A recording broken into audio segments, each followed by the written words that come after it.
Venezuela's economy is, by all accounts, failing. Decades of frivolous public spending, coupled with plummeting demand for its largest export, oil, has pushed the country into a full-blown crisis mode. Inflation is estimated at anywhere between 400 and 800%, making Venezuela's currency, the bolivar, worth less every day. As of June 2016, nearly 90% of the population can't even afford to buy food. These figures are undoubtedly shocking. So what is life really like for Venezuelans who are in the midst of this crisis? Well, since Venezuela began to spiral out of control in 2013, basic goods like food, water, and medicine have become increasingly difficult to find.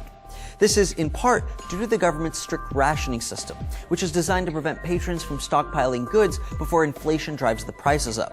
Venezuelans are only allotted 2 days per week to shop at state-run grocery stores, which often results in long lines and empty shelves. And although many basic goods can be found on the black market, most people can't afford them, as high demand leads to high prices. In June 2016, frustrations over food shortages erupted in riots, leaving hundreds of stores ransacked and at least 5 people dead. Venezuela's economic woes have also culminated in state-sanctioned blackouts. For 40 days of 2016, the government cut electricity in nearly half the country's states for 4 hours each day, forcing homes, businesses, and hospitals to operate by generators and candlelight. In other efforts to save energy, the state has pushed clocks forward by half an hour and shortened the work week for government employees to just 2 days. Even more flawed is Venezuela's healthcare system.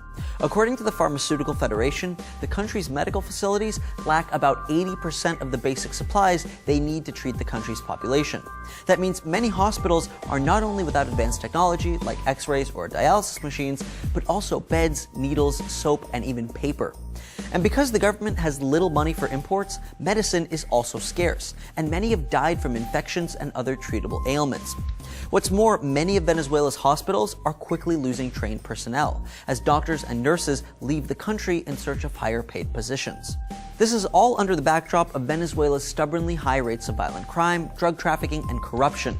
Venezuela's largest city, Caracas, has been called the most dangerous in the world, with nearly 120 murders for every 100,000 people.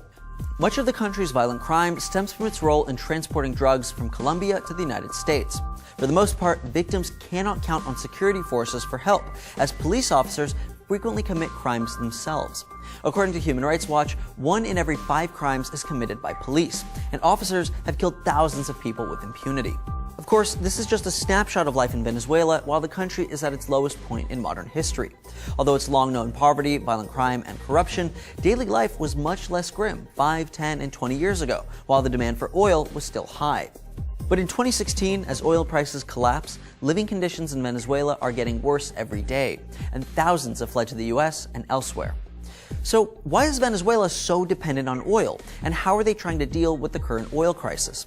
Find out by watching this video. Venezuela's export economy is 95% dependent on petroleum. And with oil prices dropping around the world, it has decimated the country's economy. Thanks for watching Secret Daily. Don't forget to like and subscribe for new videos every day.